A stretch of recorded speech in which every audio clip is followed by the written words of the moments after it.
Hello everyone. We are back to the online class on KTV with the computer application. Okay, last week we had 3 classes. We follow on from there. Earlier I had taught you switch case. So today we'll continue with some programs on switch case. Okay, most probably 1 or 2 programs. So let's see how we solve using switch case. Okay, switch case programming. Let's have a program. Okay, write a program that will accept a integer value between 45 and 50, including of the 2 numbers. So the user is supposed to give a value between 45 to 50, and your program is supposed to display the value in words. So for example, like if the user gives 47, your program should output in word 47. Okay, so this is the problem that we are going to solve using switch case, right? Now you must remember that when we are solving a problem, as I said earlier also, first you should know what the problem is actually asking you to do. And then you have to know, is there any value that you need to take from the user? If it is there, how many you need, what type of value you will need. And then whether you will need some other variables where you need to store the values before and during processing, and then what will be the output, right? So in this program we need a single integer value. Why we need a single integer value? Because if you look at the problem says that the user has to enter one number between 45 to 50. Okay, so a single value, so it will be a single integer value. So we will be using a single integer value. So the data type of the value will be int type. So the variable in which we will be storing will be int type. So what we do is let's call the variable v, where the value will be stored. Whatever value is being entered by the user will be stored in a variable that will be called v for value. Fine. What else we require in the program? Do we require any more input? No, we don't require, because user is expected to enter only one value. But within the program, do we need any variable? Yes, we may use one more variable, because your program is supposed to output the word of the number that is being entered. Like if the user has entered 47, your program should display in words 47. Similarly, if the user gives 45, the program should display in words 45. So for each number that is entered by the user, your program should display the same in words. Now we can do 2 things. 2 ways in which we can do. One, we can display the words one by one, or we can store the words in a variable. If we use a variable, it will become shorter. If we don't use a variable, then for each option we have to write 2 extra lines, the system.out.print and the break statement. Okay, so we will try to avoid that, and we will store the value, the words, the numbers in words will be stored in a variable. Okay, so we will store the word. Since we are storing a word, it will be string type, because it's more than 1 character, it is a sentence. So it will be stored in a string type variable. We will call the variable word. Okay, so we got one variable called v, which is of int type, where the value entered by the user will be stored, and we will use another variable called word, which will be of string type, where the name of the word form of the number entered by the user will be stored. Now we are entering, or not the user may enter any number between 45 to 50. That means total options will be 6. 45, 46, 47, 48, 49, 50. 6 options. So your switch case will also have 6 options. Number of cases will be 6. Plus we will use the default option. In case the user gives some value which is not within that range. Suppose the user gives 1. Or suppose the user gives say 99, then what happens? For that we will use the default option, right?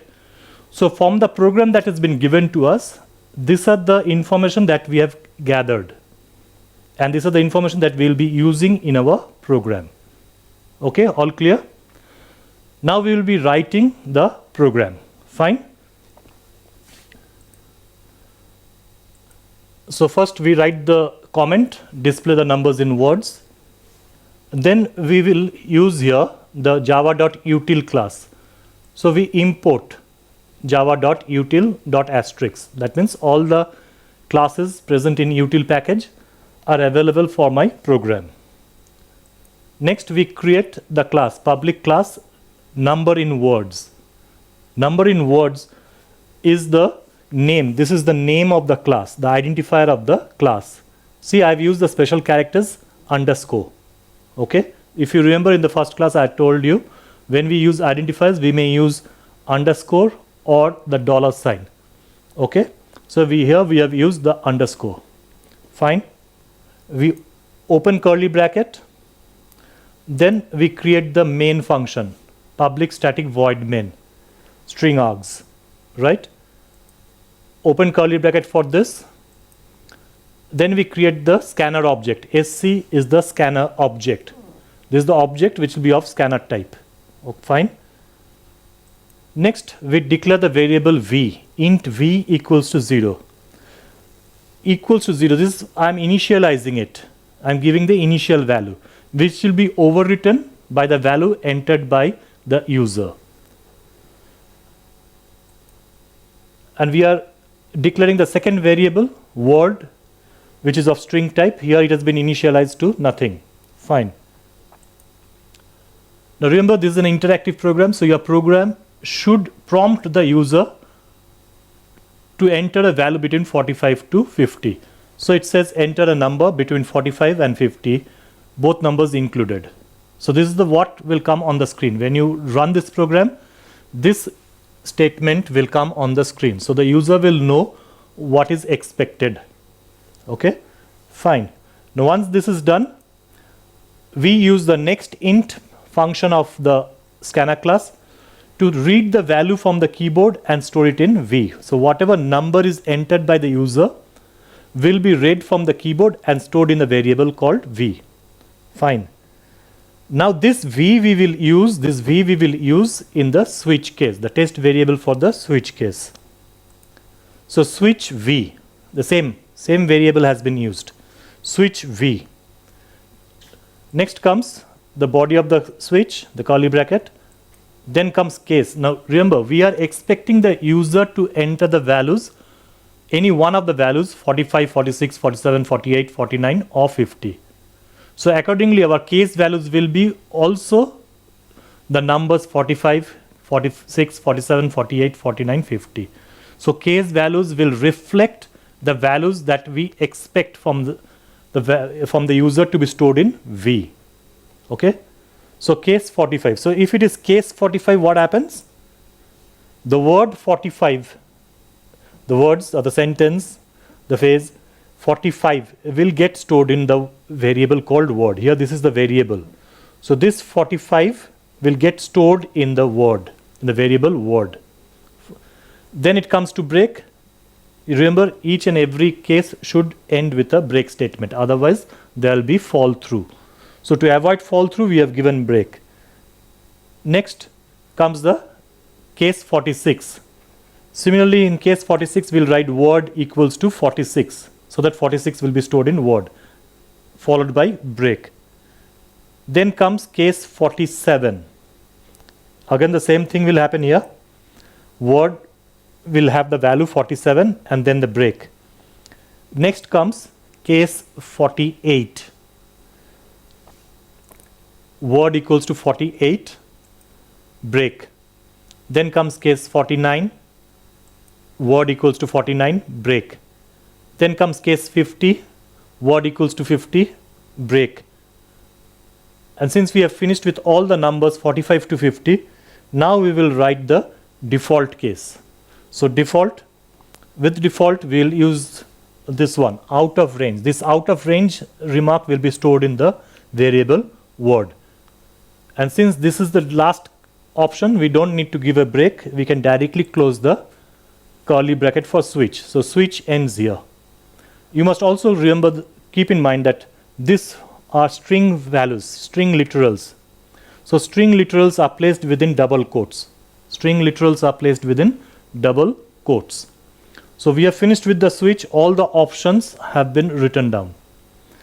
Now the display part, the output part, we have not displayed anything, because you remember, to display anything we have to use the system.out.print, but we have not used system.out.print in any of the case. Now we will write system.out.print. So system.out.print /n is an escape sequence character to give a line break so that the output goes to the next line, and we are printing out whatever we stored in the variable word. So control will go to the next line and print whatever value is stored in the word. This is outside the switch. The switch has ended here, then we write this. Finally, we end the main function and we end the class. So this is the code for solving the problem, or this is the program for solving the given problem. Okay? If you have not understood anything, you can again go back and see. If you're watching on YouTube or if you're watching on Facebook, you can go back and see. Okay, now let's see what happens when we dry run this program. I have written this program or tried it out, the program in BlueJ. So generally what happens when you execute on BlueJ, this is the terminal window on which you get the output. So on the window you get this first. Remember, in the beginning we have written enter a number between 45 and 50. So the remark comes itself. This is the remark that you get on the terminal window. Enter a number between 45 and 50. And 48 I have already given. The 48 is the value that is being entered by the user. When you run this for the first time, that 48 will not be there. Only the cursor will be blinking there. You are supposed to, or the user is supposed to enter a value. I have given the value 48. Now, what happens when we give 48? The 48 that we have entered will get stored in this variable called v, this variable v, which will be used by switch. The switch statement will use this variable v as a test case. So the value of v now is 48. So what happens when we have given 48? The control from switch will go to the case 48, because here none of this case, this is case 45, 46, 47. So none of this case is matching with the value of v. So what happens? The control goes to a case that matches. So case 48 matches with the value of the variable v. So control from switch will directly go to case 48. And what we have in case 48? In case 48 we are storing the value 48, the words 48 is being stored in a variable called word. Then the next line, break. What happens when it comes here? It sends the control out of the switch. If you see, the switch ends here. So control has come out of the switch. And it goes to the next line. In the next line we have got system.out.print. So now it prints whatever value is stored in the variable word. So now if you look at the output, the terminal window, the output screen, this is what you get. So you have entered 48 and this is the output that your program has given you. Okay, so this is how it will work. Similarly, in case you enter some other number, like say 100, which is not within this range, not between 45 and 50. Since you have given 100, none of the case values will match. So the control will go to the default option. And what we have got in default option? In the default option, we have got the statement out of range. So out of range will now be printed on your screen. Okay. So when you have entered 48, it printed the words 48. When you have given 100, it is saying out of range. So if the user gives any value between 45 to 50, then that particular number will be displayed in words. If the user gives any other number which are not within 45 and 50, it will display out of range. So this is how you develop the logic to solve this particular problem. And we have written the problem also, we have seen the output, and I'm sure all of you have understood this. Okay, clear? So now we move on to the next problem. Fine, please take your time to read this. The problem says to accept the grade obtained by a student. You know, most of the students, they are given grade in the exam. After the exam, in the report card, grade is given. So a student grade has to be taken as input, and then based on the grade obtained, one of the following remark has to be displayed, any one. If the grade is A, you need to display the remark excellent. If the grade is B, you need to your program needs to display the remark very good. If the grade is C, remark is good. Grade is D, remark is average. Grade is E, remark is can do better. Okay, so user needs to give a grade which is a single character.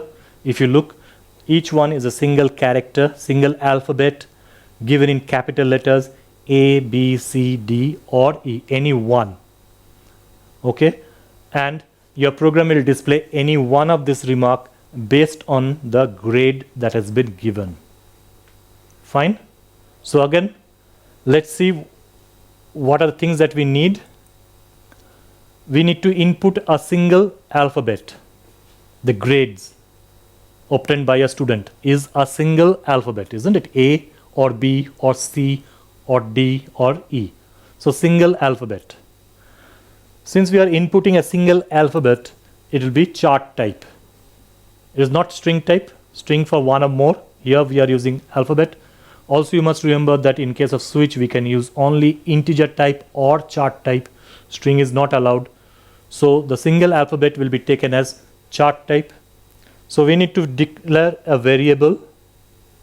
Let's call the variable G, G for grade. So we will have a single alphabet as input, which will be of chart type, and the variable will be called G. What is it going to output? It is going to store the remark. If we are going to store the remark, or we were going to show the remark. Again, for each option, we may store it in a variable or we may directly display. Here we will store it in a variable. So we need to store the remark. Remark is more than one alphabet, more than one character. So it will be string type. The moment you are using more than one alphabet or one character, it becomes string type. It is no more chart type. So the remark is of string type. And we will store it in a variable called rem. Fine. So the input value will be stored in a variable called G, which is of chart type. The output is a remark which will be of string type and will be stored in a variable called rem. Now how many grades were there? There were 5 grades. Number of grades 5. A, B, C, D and E. So number of options in my switch case will be 5 plus the default case. In case someone gives a grade or someone enters an alphabet which is not there in our list, then that control will go to the default case. Okay.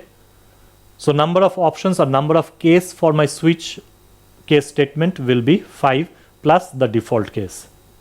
Clear? So now let's write the program. So first we enter the comment. Always remember, comments are optional. You may write or you may not write. It depends on you. There's no hard and fast rule that you have to use comment. But if you use comments, it's better. That's all. And these are non-executable statements. So when they actually don't affect your program.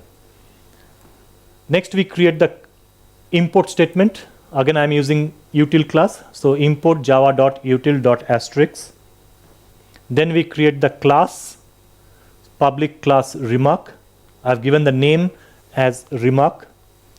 You can give any name, doesn't matter as long as you follow the rules of identifier. Then we open the curly bracket. Then I create the main function, public static void main string args. Then we start with the main function. We open curly bracket. We create the object, scanner object SC. of the class scanner type. Then we declare the variables. First is the variable G, chart type, initialized to nothing. Fine. And then rem, variable rem, string type, again initialized to nothing, but initialized to string type, initialized to chart type. So two variables I have declared. Now my program will tell the user what to enter. That means I have to tell the user to enter the grade. So system.out.print /n, again escape sequence character, enter the grade obtained by you. Enter the grade obtained by you. This is what the program will tell the user. This is the remark that will come on the terminal window. This is the remark that will come on the screen when the user is running the program, so that the user knows what is expected from him or her. So programming is going to say enter the grade obtained by you. Now once the user gives the grade, that needs to be stored in the variable G. Since the user will be giving a single character, using sc.next.char@0. 0 refers to the position of the character in a string.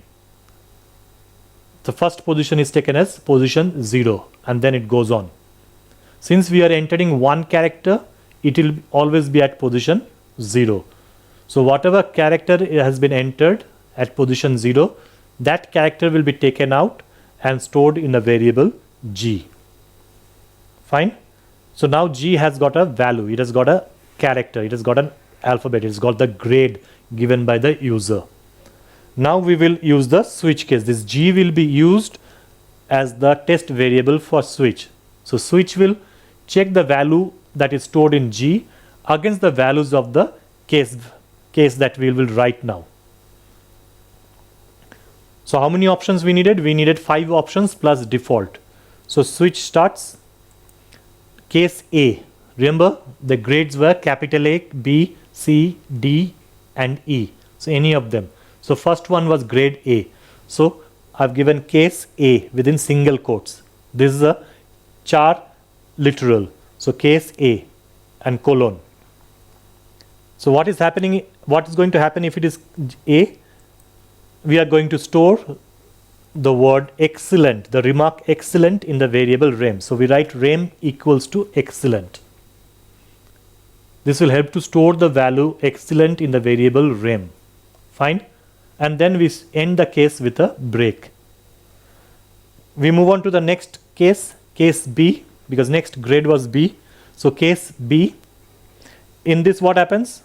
Rem equals to very good. So very good will be stored in the variable rem. Again break.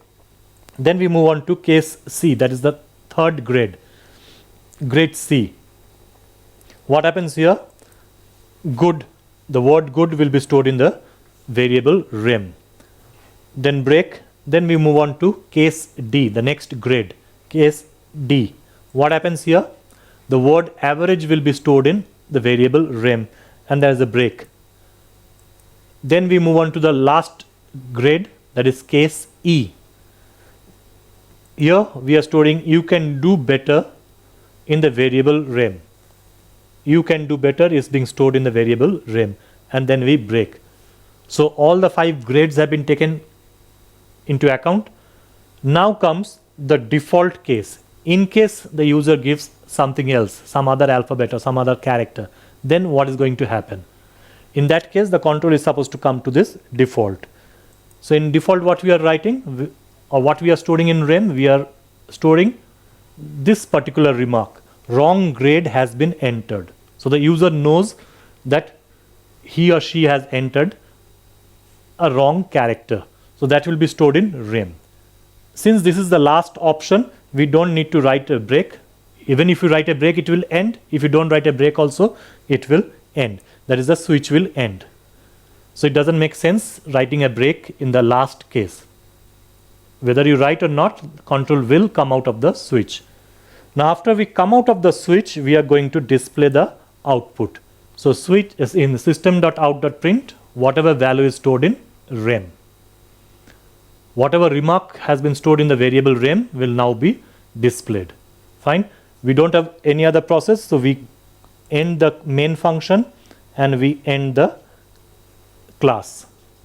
So this is the program to solve the problem of the grade and the remark. Now we will run this. I have already done this in my program, in my computer. So let's see what happens. So if we run this program in BlueJ, on the terminal window you'll get this statement: enter the grade obtained by you. You will get only this part, enter the grade obtained by you, colon. A I have already given. So in case I am the user, I enter the value A. What happens here? This A will now be stored in this variable G. Caret 0, 0 is A will be stored in the variable G. And this G will be used in this test variable. G is being used by switch. So it will take the value that is present in G and match against the case value. So we have entered the character capital A, the alphabet capital A. So G's value is capital A. Now switch finds that the very first case matches, the first case value matches with the value that we have entered. We have entered capital A, the first case is capital A. So control from here comes to this case. Here it has got excellent. The word excellent is stored in rem. And then it goes to break. Break sends the control out of the switch. Break sends the control out of the switch. The switch ends here. So control comes to whatever I have written after the switch. So after the switch we have written system.out.print. So it will display the value in rem. So now if you look at the output window, this is what we get. Initially we got the input statement, enter the grade obtained by you. Suppose you have entered A and you press enter, your program says excellent. So this is how your program gives the output. You enter A, it gives the output excellent. So if your grade is A, you get the remark excellent. If you had entered B, you would have got very good. Depending on what grade you have given, accordingly you would have got the appropriate remark. In case you enter some other grade, like here I have given an example, enter the grade obtained by you, and I have given H. Now remember, H was not in our option. Grade H is not there in any of our option. So here when you give H, none of the case values will match. So control will go to the default. Control will go to the default case. And what is there in the default case? Wrong grade has been entered. So you will get this on your screen. So or when a user enters a character which is not taken care of, or which doesn't match with any of the case values, then he or she will get this output: wrong grade has been entered. Whether it is H or any other character you give other than the 5 grades, this is the output that you will be getting. Okay, so we have solved 2 problems today. We have seen how to do 2 programs using switch case, the logic of switch case. Okay, we have seen to write the program, we have seen the output, expected output and all. In the next class we will be dealing with menu driven program. Menu driven program is a common program that you get in ICSE paper. Okay, so next class we will be dealing with menu driven program. Menu driven program also will be using the switch case construct. Okay, fine. Thank you everyone, and once more I say, stay at home, stay safe. Thank you everyone.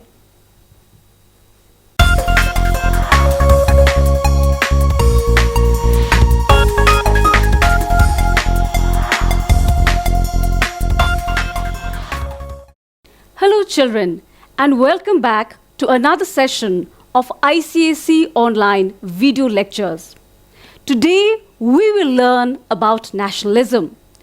If you remember, in my last session I ended up with explaining the whole concept of nationalism.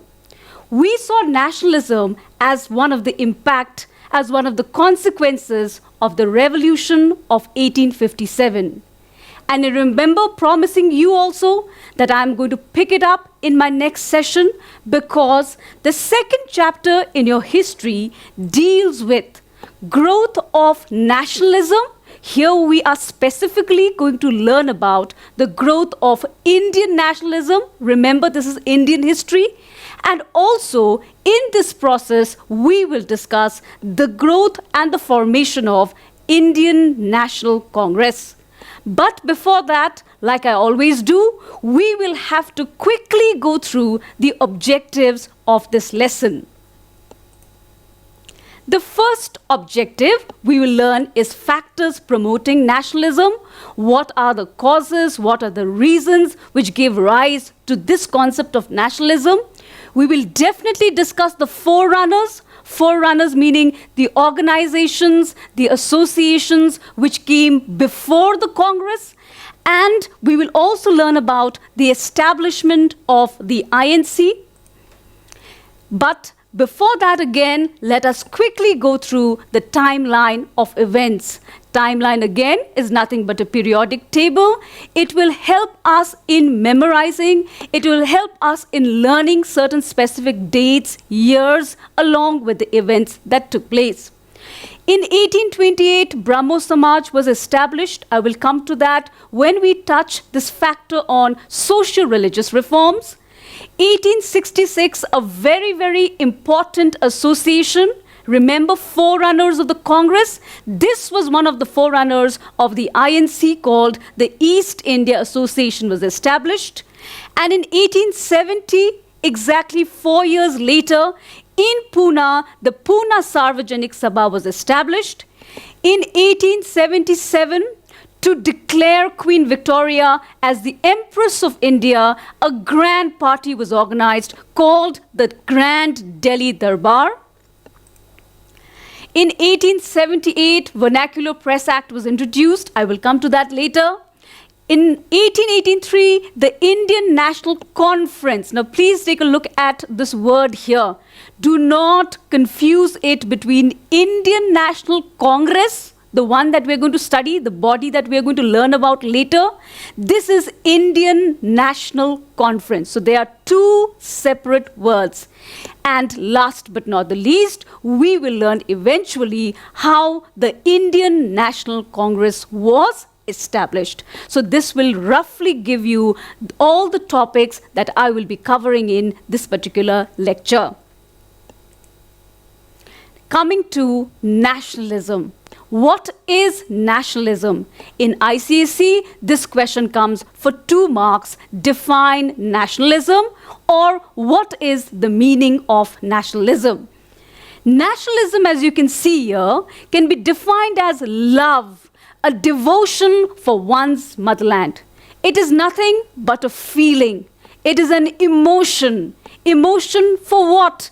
A feeling or emotion, love, devotion towards one's motherland. Remember, once there was no concept of motherland.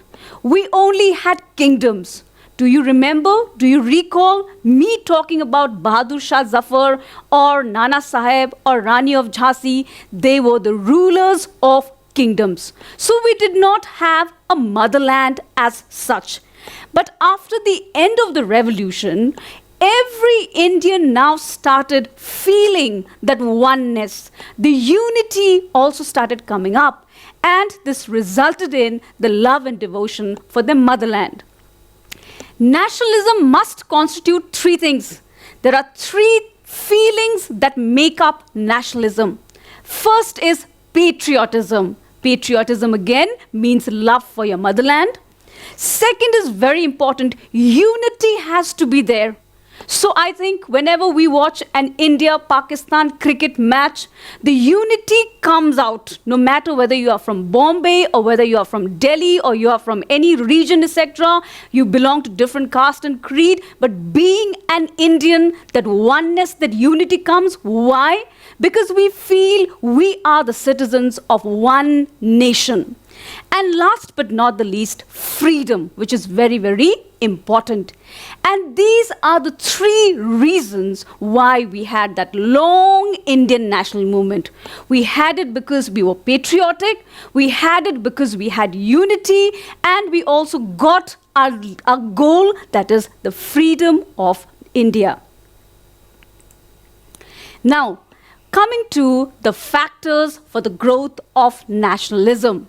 Just like there was certain cause and effect theory for the revolution of 1857, there were many causes, many reasons, many circumstances involved for this feeling of nationalism among the Indians. And the first and foremost reason was economic exploitation. Dadabhai Naoroji had already written a book, Poverty and Un-British Rule in India.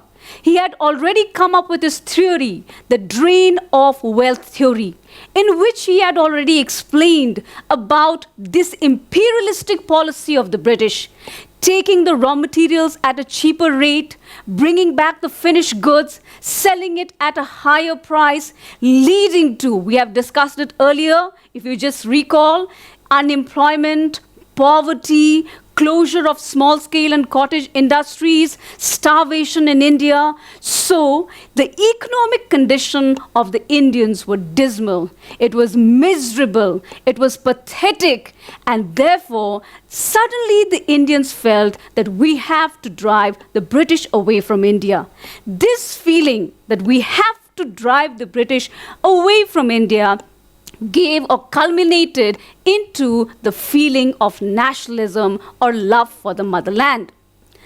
The second one is influence of Western education. We came across Western education even in the first chapter. Initially, Western education was despised.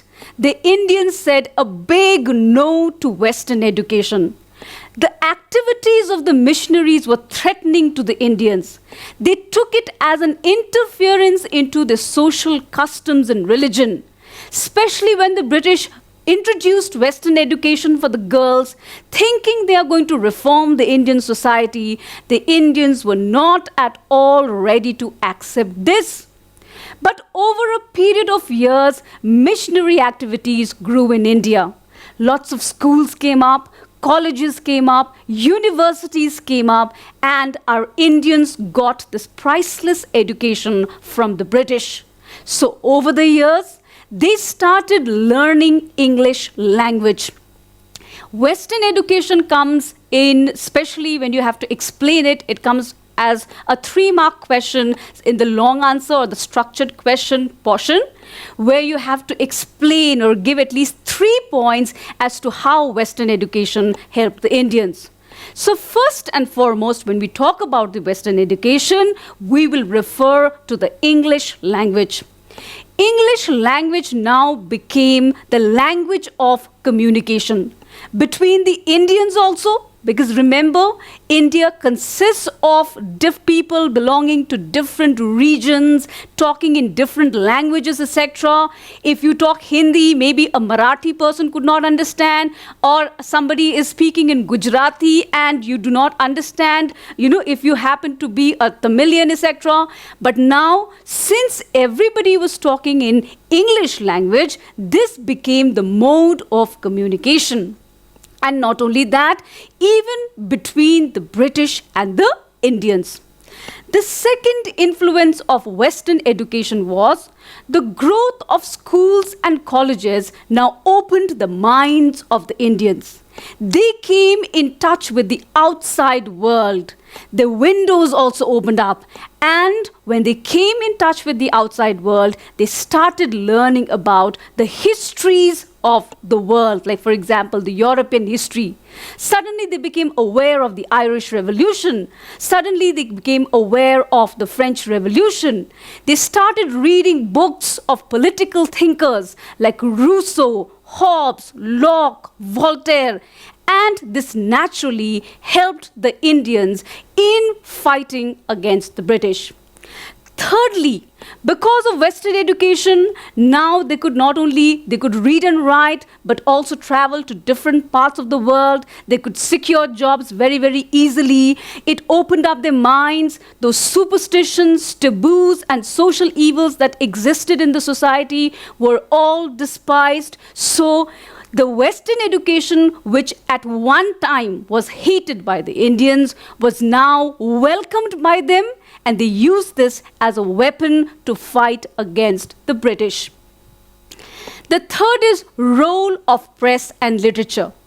when you know how to read and write, the next step was, again, using it as a tool, using it as an implement, especially where you need to communicate with the others. So there was growth of press and literature.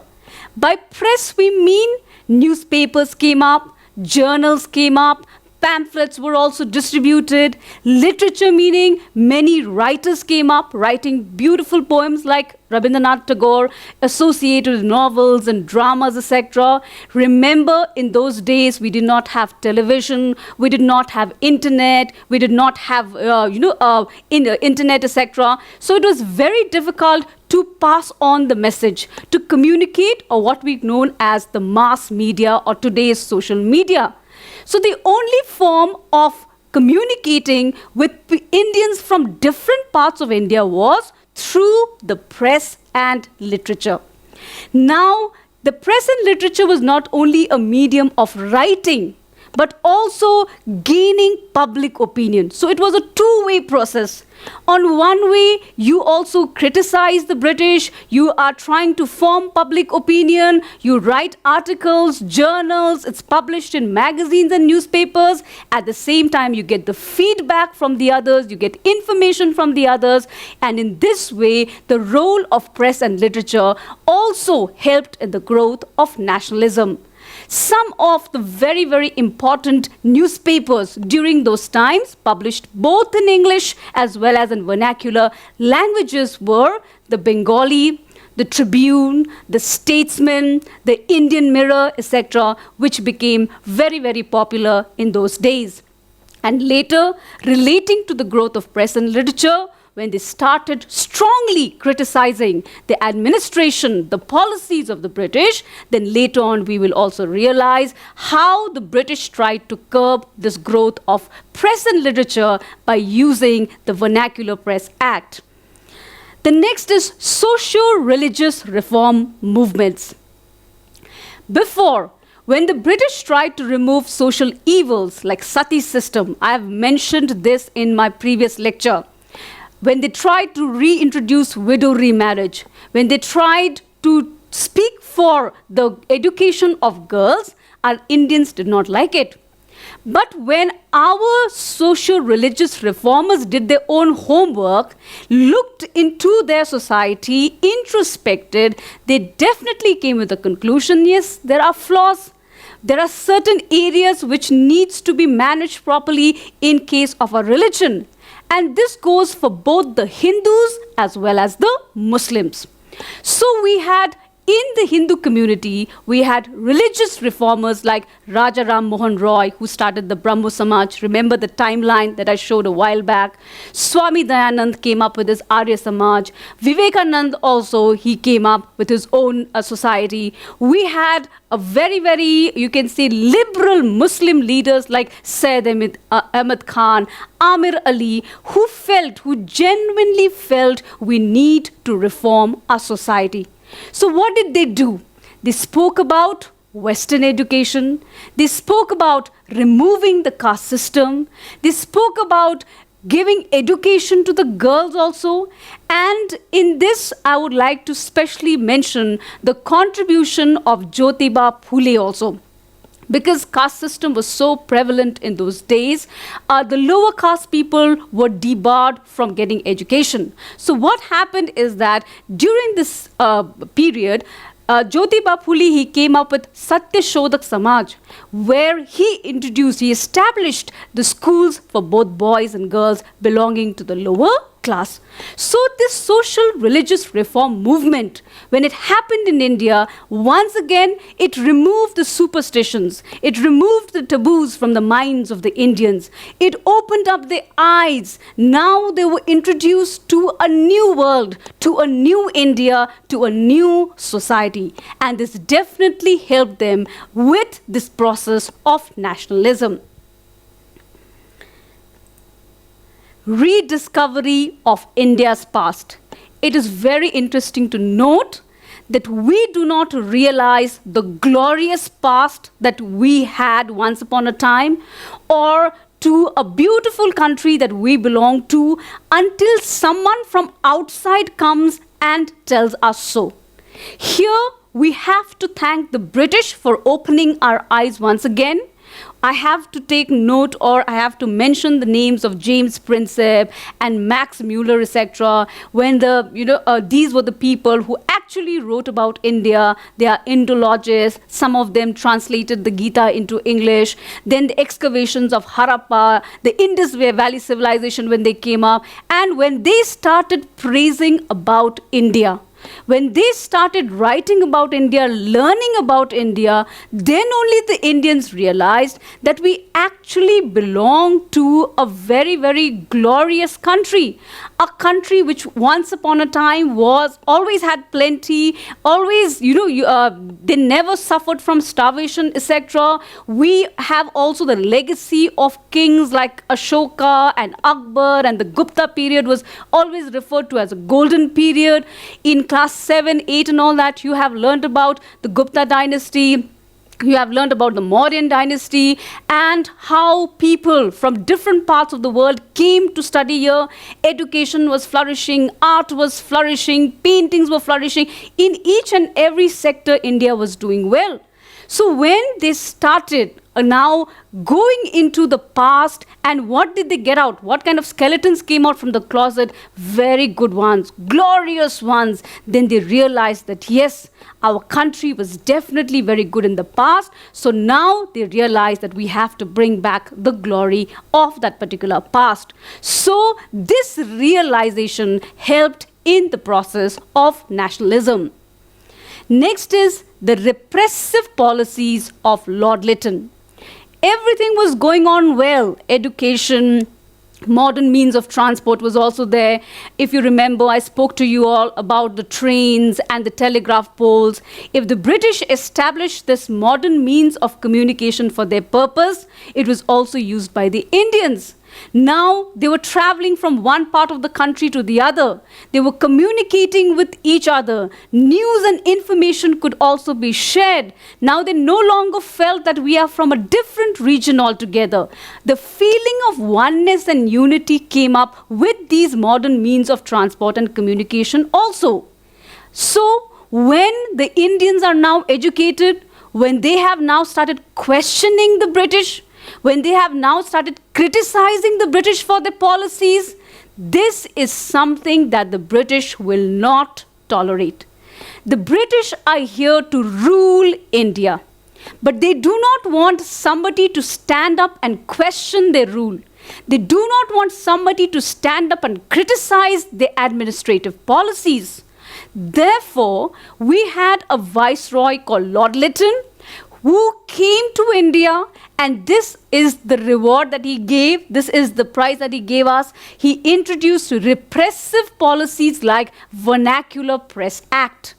Vernacular Press Act was introduced in 1878. Do you remember the factor of role of press and literature?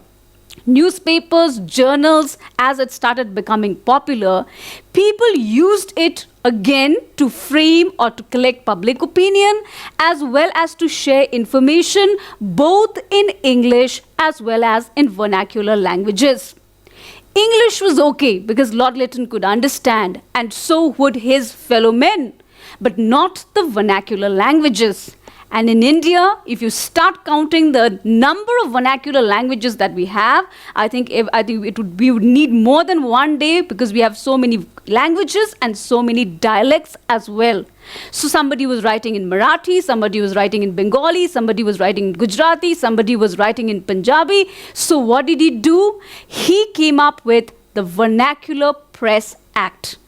The act says that from now on, no Indian will be allowed to write in vernacular language, and the publishing house or any newspaper dealing with it will also be seized. Now, this is again going against the freedom of speech and expression. The Indians did not like this. They did not take this kind of policy. All right. So, and they could not tolerate it. So, this was one of the factors why they decided to form later on an organization of their own. Along with Vernacular Press Act, he also came up with Arms Act, which is also called the Gagging Act. The Arms Act is also, you will see, find out it is very, very discriminatory. Why am I calling it discriminatory? Because a European could possess arms without a license. Let me repeat once again. Any European in India could possess arms without a license. But in India, an Indian, if he possesses arms with a license or without license, that would be taken by the British. So this discrimination, I would call this a racial discrimination between the Indians and the Europeans, introduced by Lord Lytton, was really, you can say, very difficult. It made it really difficult for the Indians. They could not take it properly. Remember, the Indians are now educated. They are no longer backward.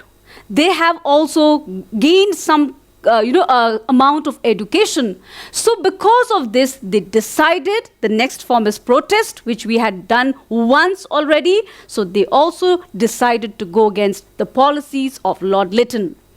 Modern means of transport and communication, I spoke to you about it a little earlier. Once in our previous video, many of you might have laughed hearing how the Indians reacted to the introduction of modern means and communication.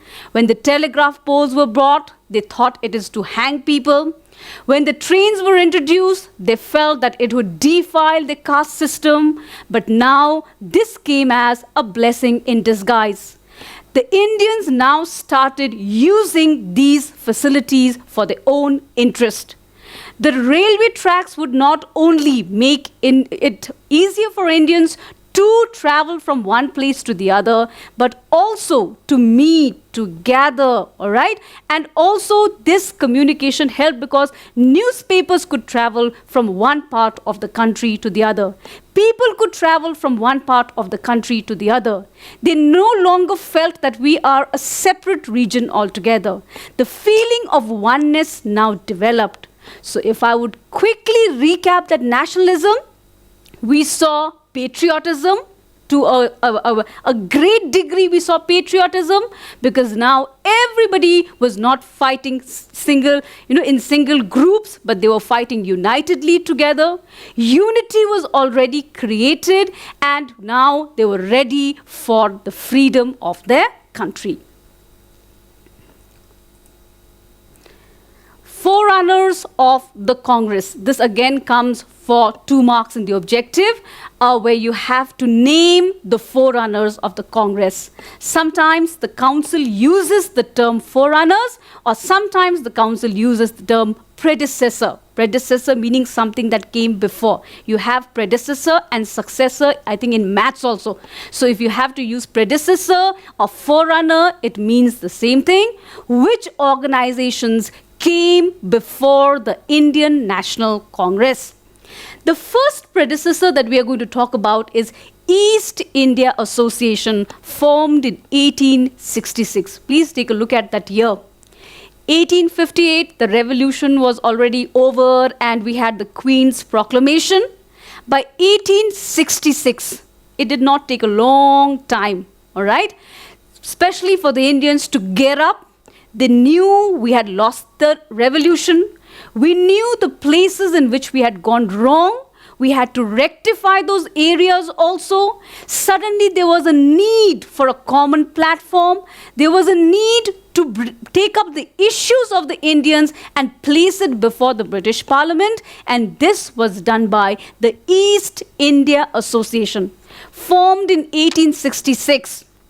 By whom? Dadabhai Naoroji. Dadabhai Naoroji, who is also referred, we will talk about him more in the 3rd chapter when we deal about the early nationalists. That time we have to, learn his whole biography. Dadabhai Naoroji, he established this association in London, meaning Dadabhai Naoroji was already in London at that point of time. And what was the motive behind this? Why did he establish this? For whom? Dadabhai Naoroji he came from a rich business class family. And during that time in 1866, if Dadabhai Naoroji could travel to London and form an association, which means he need not depend upon the British. And he is not doing it for his personal reason. He's not doing it for himself. He was doing it for his fellow Indians. What was the motive? The motive was to highlight the problems of the Indians. The problems like, let's recap the factors, the economic condition. Problems like the Vernacular Press Act. Problems like, the closure of small-scale and cottage industries, starvation, the British policies all gone wrong. He wanted to highlight that problem, but not in India. He had to show it to the British. For this reason, the association was formed in London. The next was Pune Sarvajanik Sabha. This was more local in nature, more regional in nature, but we have to talk about it. Formed in 1870, almost 4 years later, after the East India Association was formed. It was formed by Justice M.G. Ranade. Now, please look at this word here. Justice M.G. Ranade. My God, in 1870, you had one Indian individual who was already into law, he had just had this title of justice. So this M.G. Ranade, the main aim again of forming the Pune Sarvajanik Sabha was to arouse public opinion on matters of national importance. Here he is talking about, look at this word here, national. Now it's not regional. Now it is not like Nana Sahib who's concentrating on his Maratha empire. It is not like Rani of Jhansi who's concerned only about her empire. This is one individual talking about the nation. Somewhere he wants everyone to profit, everyone to benefit from it. That is the reason why the Pune Sarvajanik Sabha was also established, and Justice M.G. Ranade was very, very instrumental. He played a very, very important role in the Deccan Educational Society as well. The next one is the Indian Association. Now let's come to Bengal. Founded by Surendranath Banerjee. You will also learn more about Surendranath Banerjee when we deal with, again, the early nationalists. He was the first Indian to pass the ICS, meaning the Indian Civil Service Examination. He founded this Indian Association in 1876. Now, children, please do not get confused between East India Association and Indian Association. They are two separate associations altogether. What was the aim again? To create public opinion. He wants to sensitize the Indians. He wants to make the Indians aware of the British. And when I'm referring to sensitizing the Indians, I'm talking about the middle class Indians. The Indians who have received education. The Indians who know about British imperialism. And include the masses into a national movement. He will sensitize a portion, a section of the Indians, but he wants a national movement. He wants everybody to get involved in that particular movement. But this association was formed in Bengal, and at that point of time, Bengal was the capital of British India, and it was strongly criticized, especially by Lord Lytton. The next is National Conference in 1883. Now we are coming a little closer to the formation of the INC. In 1883, a group of Indians attended a conference in Calcutta. Calcutta was the hub of these educated Indians. Bengal was already the intellectual hub. So here, urging for a common platform and unity, they spoke about, yes, we do belong to different parts of India.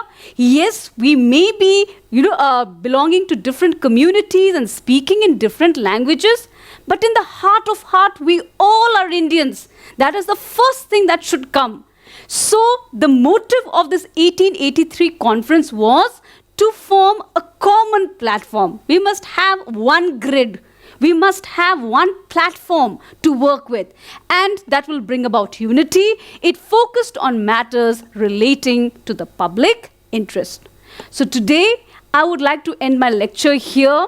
Let me just quickly recap whatever we studied. Started with the objectives. I went through the timeline. In detail, I have also explained to you about the factors.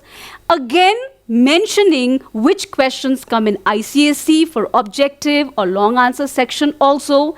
And I just wrapped it up with the forerunners of the INC. In my next lecture, I will definitely talk to you about the formation, how this Indian National Congress, the common platform that they are talking about, the unity that they are talking about, how it was organized, how it was formed, its objectives, and the reaction of the British to it later on. So with this video, I would like to end my lecture for today. Thank you very much for watching. Stay safe, stay indoors, and save lives.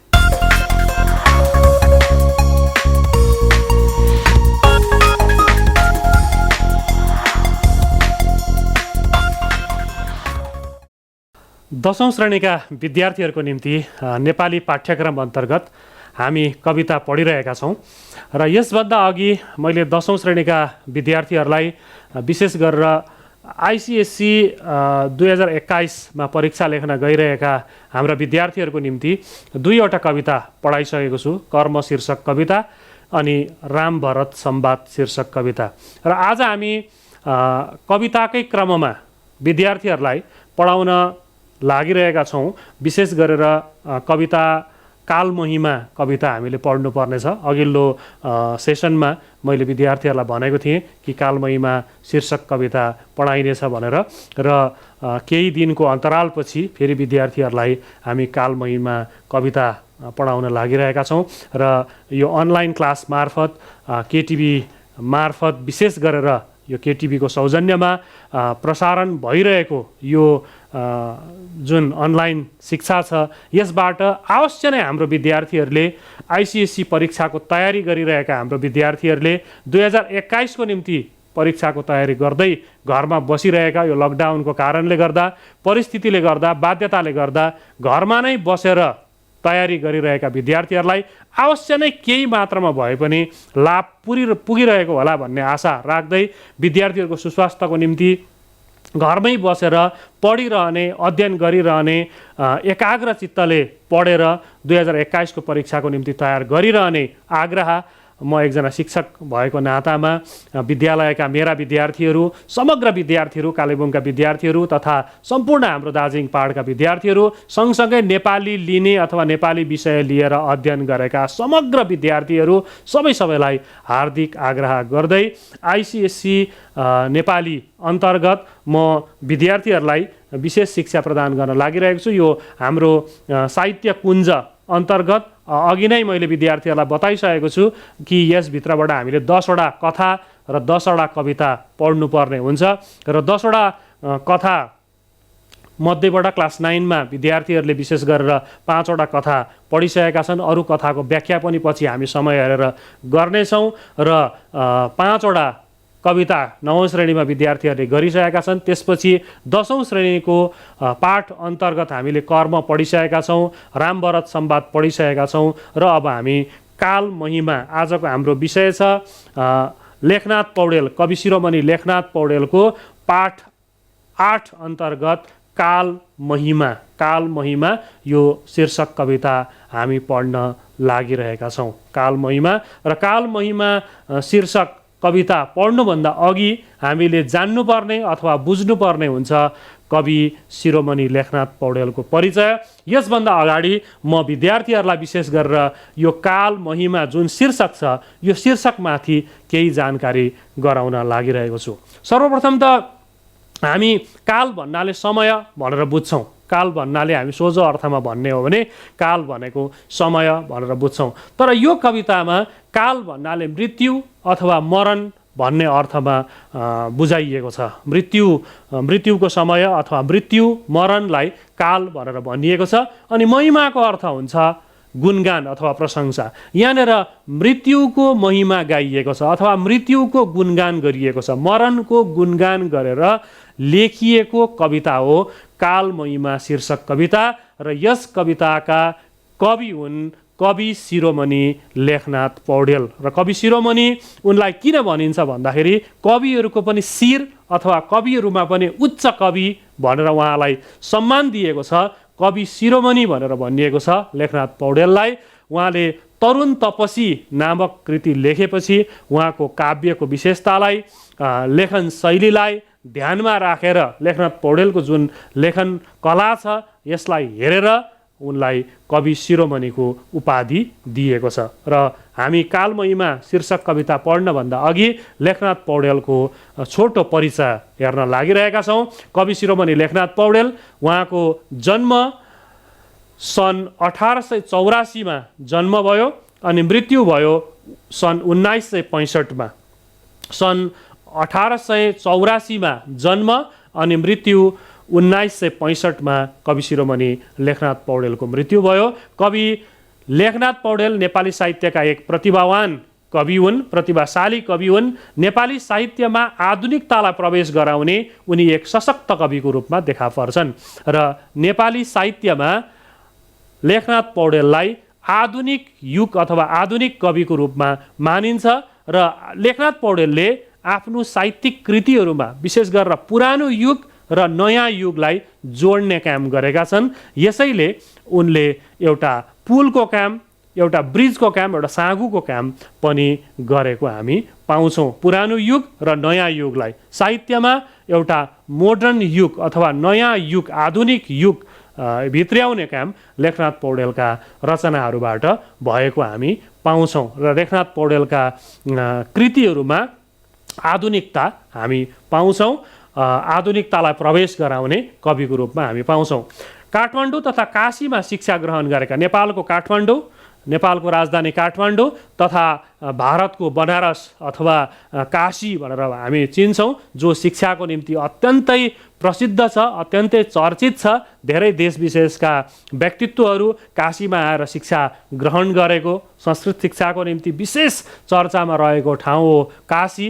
आज पनि हामी विशेष गरेर काशी हिन्दू विश्वविद्यालय अत्यन्तै चर्चित युनिभर्सिटीको रूपमा हामी पाउँछौँ। काशीमा आएर शिक्षा हासिल गरेका थिए, काठमाडौँमा पनि शिक्षा हासिल गरे र पछि गएर उनले काशीमा आएर पनि शिक्षा हासिल गरेको हामी पाउँछौँ। र उनको कविता पिञ्जराको सुगा अत्यन्तै चर्चित कविताहरूमा एउटा कविता हो पिञ्जराको सुगा। र नेपालमा जति बेला राणाहरूको शासन थियो, राणाहरूको निरङ्कुश शासनको विरुद्धमा उनले आवाज उठाएको हामी पाउँछौँ। राणाहरू विशेष गरेर त्यति बेला तानाशाही प्रवृत्तिका थिए। उनीहरूले जे भन्यो त्यो हुनु पर्थ्यो, जसो गर्न मन लाग्यो त्यसो गर्थे। राणाहरूको नेपालमा अत्याचार थियो, अन्याय थियो र त्यो अन्यायको विरुद्धमा सोझै लेख्ने आँट कसैले गर्दैन थिए। राणाहरूको विरुद्धमा सोझै लेख्ने आँट कसैले पनि नगर्ने त्यस्तो खालको एउटा स्थिति, डरलाग्दो स्थिति।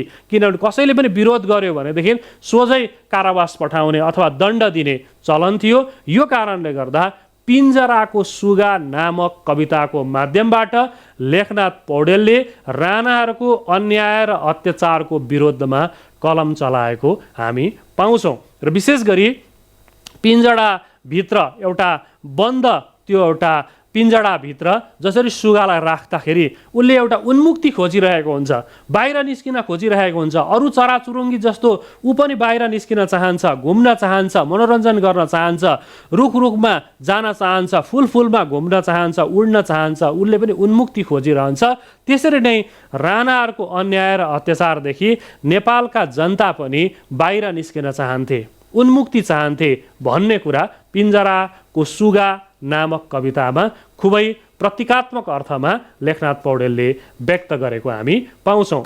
लेखनाथ पौडेलका कविताहरू छन्दमा लेखिएको, लयपूर्ण र सङ्गीतपूर्ण छ। सङ्गीतले भरिएको, सङ्गीतपूर्ण अनि लय हालेर पढ्ने खुबै मिठास पूर्ण कविताहरू हामी लेखनाथ पौडेलका कविताहरू पाउँछौँ। तरुण तपसी नामक काव्य लेखेर उनले कवि शिरोमणिको उपाधि प्राप्त गरे। अघि नै मैले बताएँ तरुण तपसी उनको अत्यन्तै चर्चित कृति हो, प्रकृतिमाथि आधारित, प्रकृतिमाथि नेचरमाथि आधारित उनको जुन कृति छ तरुण तपसी, खुबै राम्रो, खुबै सुन्दर प्रस्तुति कवि शिरोमणि लेखनाथ पौडेलले दिएका छन्। र यही काव्यको निम्ति नै उनलाई कवि शिरोमणिको उपाधि दिएको हो। नेपाल प्रज्ञा प्रतिष्ठानको सदस्य बनेपछि उनी आजीवन सदस्य बने। नेपाल प्रज्ञा प्रतिष्ठानको उनी आजीवन पहिला सदस्य बने, पछि गएर उनी आजीवन सदस्य बने। सन् 1979 मा मरणोपरान्त त्रिभुवन पुरस्कार पनि उनलाई प्रदान गरियो। उनलाई बितिसकेपछि, उनको निधन भइसकेपछि त्रिभुवन पुरस्कार दियो। त्रिभुवन पुरस्कार नेपालबाट दिइने एउटा चर्चित पुरस्कार हो। त्यो पुरस्कार त्रिभुवन पुरस्कार पनि उनलाई प्रदान गरियो। लेखनाथ पौड्याललाई नेपाली साहित्यमा पुरानो युग र आधुनिक युगलाई जोड्ने साँघु वा सेतुको रूपमा मानिन्छ। अघि नै मैले भने पुरानो युग र नयाँ युगलाई जोड्ने सेतु, ब्रिजको काम लेखनाथ पौड्यालले गरेको हामी पाउँछौँ। र उनका प्रकाशित कृतिहरूमा हामी ऋतुविचार, बुद्धि विनोद, सत्यकली संवाद, लालित्य भाग 1, तरुण तपसी, लालित्य भाग 2, लक्ष्मी पूजा नाटक, भतृहरि निर्वेद अनुवाद यस्ता थुप्रै कृतिहरू लेखेर नेपाली साहित्यको विकासमा, नेपाली साहित्यको समृद्धिमा लेखनाथ पौड्यालले उल्लेखनीय योगदान पुर्याएको हामी पाउँछौँ। कवि शिरोमणि लेखनाथ पौड्याल एकजना चर्चित कविको रूपमा हामी पाउँछौँ र उनका रचनाहरूले आधुनिकतालाई एउटा प्रवेश दिने काम गरेको छ र खुबै उत्कृष्ट कृतिहरू उनले लेखेका छन्। र उनले लेखेको कविता पाठ 8मा, 8औं अध्यायमा अथवा 8औं पाठमा हामी पढ्न लागिरहेका छौँ। कविताको शीर्षक छ कालमहिमा। कवि शिरोमणि लेखनाथ पौड्यालद्वारा लिखित। अघि नै मैले भनिहालेँ, काल भनेको मृत्यु अथवा मरण, महिमा भनेको गुणगान अथवा प्रशंसा। कालको महिमा गरेर लेखिएको कविता हो काल महिमा शीर्षक कविता। भाका भूल दया क्षमा र ममता सन्तोष जान्दैन त्यो, इन्द्रै बिन्ती गरून् झुकेर पदमा त्यो बिन्ती मान्दैन त्यो, थुप्रोमा उधिनी मिठो र नमिठो छुट्याइ छान्दैन त्यो, खाता जाँची सबै दुरुस्त नबुझी बिर्सेर हान्दैन त्यो। यहाँनिर कवि लेखनाथ पौड्यालले भनेका छन् मृत्युले अथवा कालले भाका भूल दया क्षमा ममता सन्तोष केही पनि जान्दैन। उसले मृत्यु जब समय आउँछ, समय आएपछि उसले टप्प टिपेर लान्छ। उसले भूल पनि जान्दैन, दया पनि जान्दैन, क्षमा पनि जान्दैन, ममता पनि जान्दैन, सन्तोष पनि जान्दैन। चाहे इन्द्र नै, स्वर्गका राजा इन्द्र नै चाहे झुकेर आफ्नो पदबाट झुकेर बिन्ती गरून्, तर त्यो बिन्ती उसले सुन्दैन। जब मृत्युको समय आउँछ, मृत्युको समय आइसकेपछि त्यो निश्चित छ। त्यो मृत्यु चाहिँ हाम्रो जीवनमा मृत्यु चाहिँ निश्चित छ। जब समय आउँछ त्यसपछि हाम्रो निधन हुन्छै हुन्छ। त्यो समयलाई, त्यो मृत्युको समयलाई कसैले पनि टार्न सक्दैन भन्ने कुरा यहाँनिर कवि शिरोमणि लेखनाथ पौड्यालले गरेका छन्। जति नै बिन्ती गरे पनि, जति नै दया क्षमा मागे पनि, जति नै बिन्ती गरे पनि, चाहे राजा इन्द्र नै आएर, स्वर्गका राजा इन्द्र नै आएर इन्द्रले नै आफ्नो पदबाट झुकेर बिन्ती गरे पनि त्यो बिन्ती चाहिँ उसले सुन्दैन, त्यो मान्दैन। थुप्रोमा उधिनी मिठो र नमिठो छुट्याइ छान्दैन त्यो थुप्रो चिजबाट उधिनेर निकालेर त्यसले मिठो र नमिठो छुट्याउने काम गर्दैन। भन्नुको अर्थ कुन मिठो कुन नमिठो, कुन धनी कुन गरिब, कुन सानो कुन ठुलो, को अमीर को गरिब, कसैलाई पनि छुट्याउँदैन। मृत्युले कसैलाई पनि छुट्याउँदैन। जब समय आउँछ, समय आएपछि उसले निश्चित रूपमा नै टिपेर लिएर जान्छ। यहाँनिर कसैलाई पनि छुट्याउँदैन, कालले कसैलाई पनि छुट्याउँदैन भन्ने कुरा देखाइएको छ। खाता जाँची सबै दुरुस्त नबुझी बिर्सेर हान्दैन त्यो। कसको समय आएको छ उसलाई मात्रै लान्छ उसले। ठिक खाता जाँच्छ उसले। जाँच गर्नु भनेको उसले अध्ययन गरेर निर्क्योल गरेर को मान्छेको मृत्युको समय भएको छ त्यो व्यक्तिलाई मात्रै लान्छ। नबुझिकन जसलाई पायो त्यसलाई टिपेर लाँदैन। जसको समय आएको छ त्यो समय आएको व्यक्तिलाई मात्र टिपेर लाने काम चाहिँ कालले गर्छ भनेर कवि शिरोमणि लेखनाथ पौड्यालले भनेका छन्। राजा रङ्क सबै समान उसका वैमनस्य गर्दैन त्यो, आयो टप्प टिप्यो लग्यो मिति पुग्यो टरेर टर्दैन त्यो, लाखौँ औषधि अस्त्र शस्त्र महिमा देखेर डर्दैन त्यो, व्याधा तुल्य लुकेर चल्दछ सदा मारेर मर्दैन त्यो। यहाँनिर कविले भनेका छन् चाहे त्यो राजा होस् चाहे प्रजा होस्, चाहे ठुलो राजा किन नहोस्, चाहे प्रजा जनता साधारण जनता किन नहोस्, कसैलाई पनि छुट्याउँदैन, कसैलाई पनि भेदभाव वैषम्य भनेको अर्थ वैमनस्यता देखाउनु भन्नुको अर्थ यहाँनिर कविले भनेका छन् कसैलाई पनि उसले भेदभावको दृष्टिकोणले हेर्दैन, कसैलाई पनि भेदभाव गर्दैन। उसले सबैलाई जसको समय आउँछ, चाहे राजा होस् चाहे रङ्का होस्, चाहे राजा होस् चाहे साधारण प्रजा होस् साधारण जनता होस्, जसको समय आउँछ आयो टप्प टिप्यो लग्यो मिति पुग्यो टरेर टर्दैन। त्यो भनेको जसको समय पुग्छ, टाइम पुग्छ, ठिक समय आउँछ त्यति बेला उसले आउँछ र टपक्क टिपेर लिएर जान्छ, टारेर पनि त्यो टर्दैन।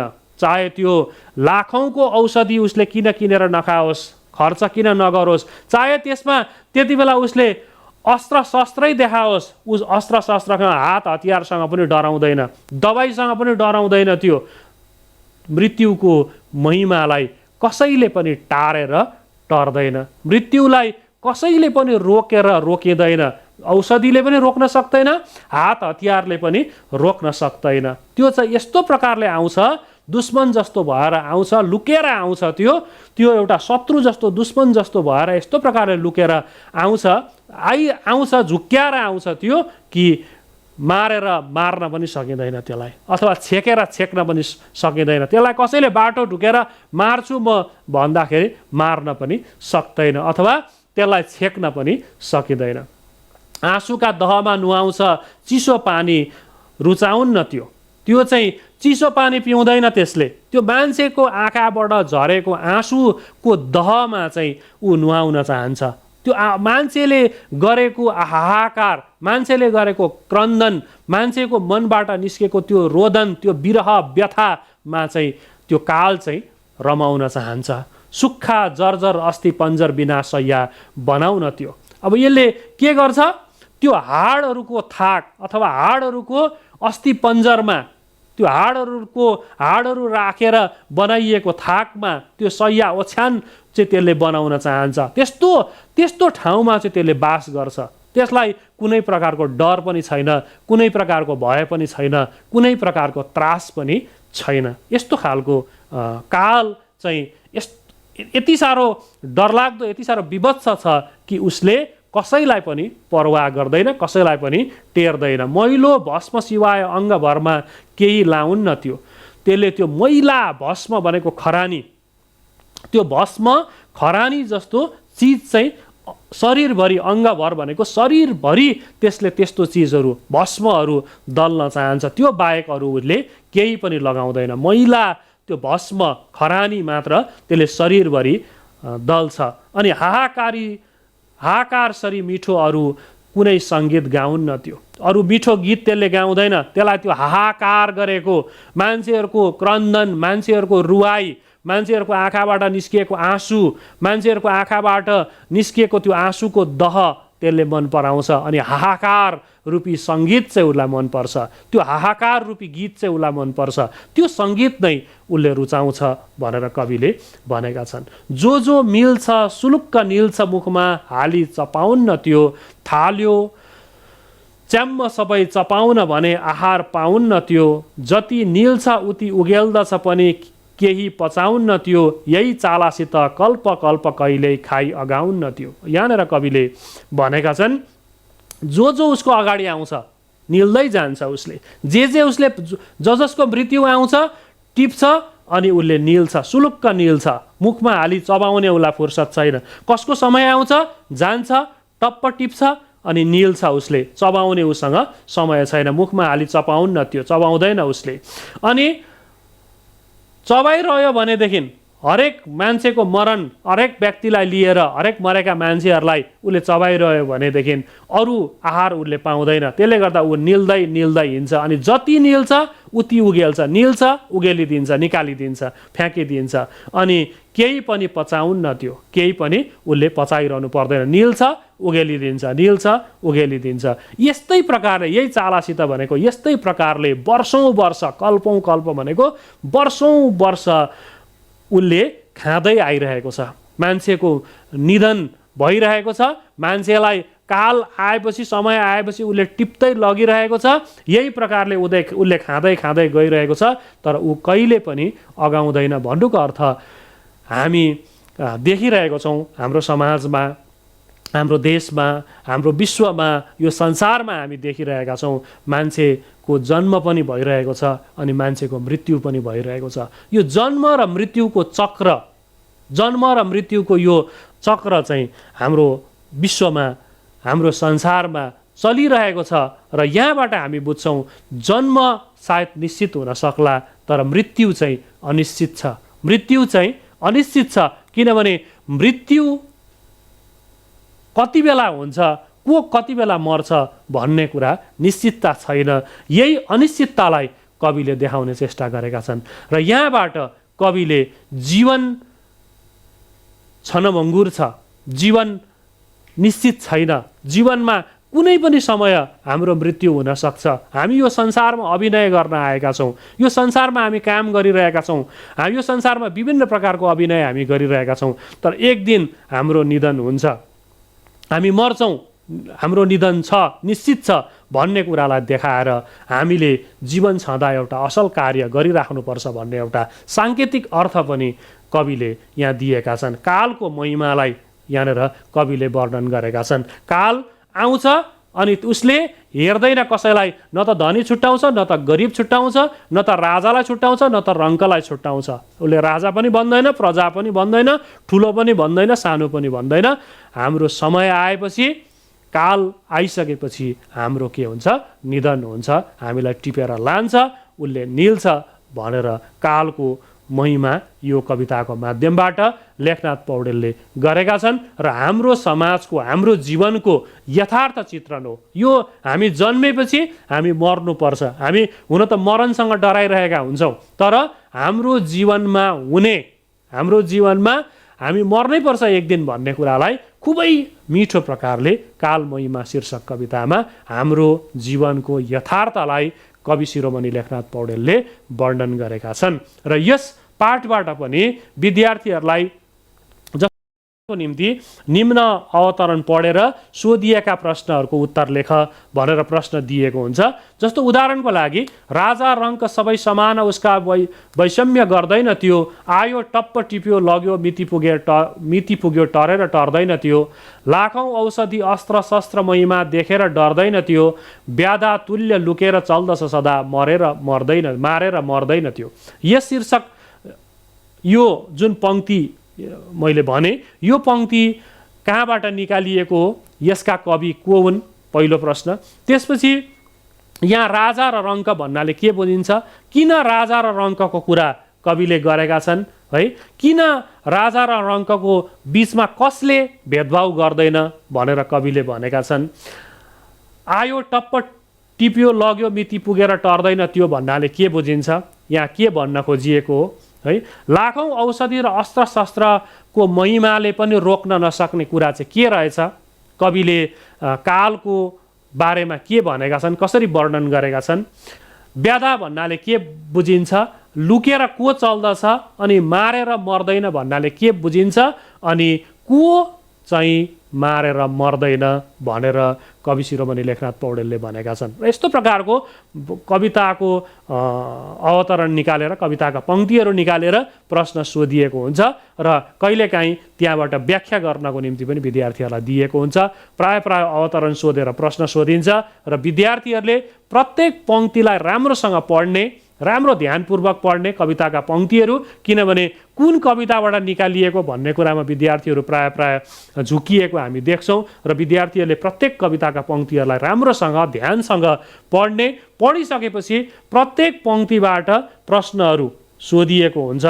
विशेष गरेर आइसिएससीमा अघि मैले भनेको जस्तो कुनै एउटा पङ्क्ति निकालिएको हुन्छ, कविताको पङ्क्ति, त्यहाँबाट कुनै एउटा कविताको लहरबाट प्रश्न सोधिएको हुन्छ र विद्यार्थीहरूले राम्रोसँग घरमा बसेर तयारी गर्ने, कविताका पङ्क्तिहरू राम्रो पढ्ने, कविको परिचय पुरै कविता जस्तो लेखनाथ पौडेलको परिचय लेख भनेर जसरी माध्यमिकतिर लामो लामो परिचय आउँछ, त्यस्तो प्रकारले पुरै परिचय लेख्नको निम्ति आइसिएससीमा अथवा आइएससीमा आउँदैन।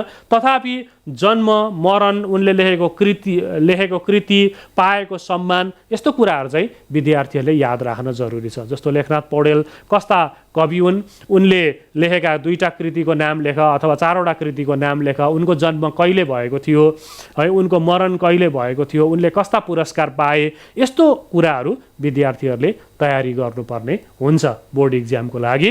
र विद्यार्थीहरूलाई यो जुन मैले कुरा बताएँ, कालमहिमा शीर्षक कविता पढाएँ, यो पढिसकेपछि विद्यार्थीहरूले घरमा नै प्रश्नहरू तयारी गरेर प्रश्नहरू मार्फत उत्तरहरू लेख्ने र विशेष गरेर हाम्रो आइसिएससी स्कुलका विद्यार्थीहरूले नेपाली पढ्नमा धेरै गाह्रो गरिरहेको अनि लेख्नमा पनि धेरै विद्यार्थीहरूलाई असुविधा भइरहेको, छटाइकर बढाइकर छटाउकर बढाउकर अप्ठ्यारो भइरहेको हामी देख्छौँ। र विद्यार्थीहरूलाई म घरै बसेर विशेष गरेर पाठ्यपुस्तक राम्ररी पढेर त्यसपछि लेख्ने अभ्यास चाहिँ विद्यार्थीहरूले गरिदिने म आग्रह गर्दछु। घरमै बसेर कमसेकम प्रत्येक दिन 2 पृष्ठ 3 पृष्ठ विद्यार्थीहरूले कथाबाट हुन्छ, कविताबाट हुन्छ, उपन्यासबाट हुन्छ, कहीँबाट पनि लेख्ने अभ्यास गर्नु जरुरी छ। अनि प्रश्नहरूको उत्तर पनि घरमा बसेर लेख्ने अभ्यास गरेको खण्डमा अवश्य नै विद्यार्थीहरूले 90%, 95% पनि 98%सम्म पनि अङ्क हासिल गरेका छन्। हाम्रो धेरैवटा स्कुलका विद्यार्थीहरूले यो अङ्क विद्यार्थीहरूले पाउन अवश्य नै सक्नेछन्। 2021 को परीक्षामा पनि नेपाली विषयमा हाम्रो विद्यार्थीहरूले धेरैभन्दा धेरै राम्रो अङ्क पाउनेछन् र विद्यार्थीहरूले राम्रोसँग परीक्षाको तयारी गरिदिने आग्रह गर्दै यो लकडाउनको समय छ, बाहिर बेसी नघुमेर घरमै बसिदिने, बाहिर नघुमिदिने, सोसियल डिस्टेन्सलाई मेन्टेन गरेर मास्कहरू लगाएर मात्र निक्लिनु परेको खण्डमा पनि विशेष गरेर विद्यार्थी नानीहरू घरै बसेर पढिदिने अनि अभिभावकहरूले पनि विद्यार्थीहरूलाई सही एउटा पढ्ने वातावरण सधैँ बनाइदिने, हाम्रो शिक्षकहरूको तर्फबाट जे जति हामी सक्छौँ त्यो कोसिस हामी गरिरहेका छौँ, गरिरहनेछौँ भन्दै फेरि अर्को पाठ लिएर म अर्को क्लासमा उपस्थित हुनेछु र आज यो कालमहिमाको तयारी विद्यार्थीहरूले राम्रो पढेर तयारी गरिदिने आग्रह गर्दै मेरो भनाइलाई आजको क्लासलाई म यही अन्त गर्छु। धन्यवाद।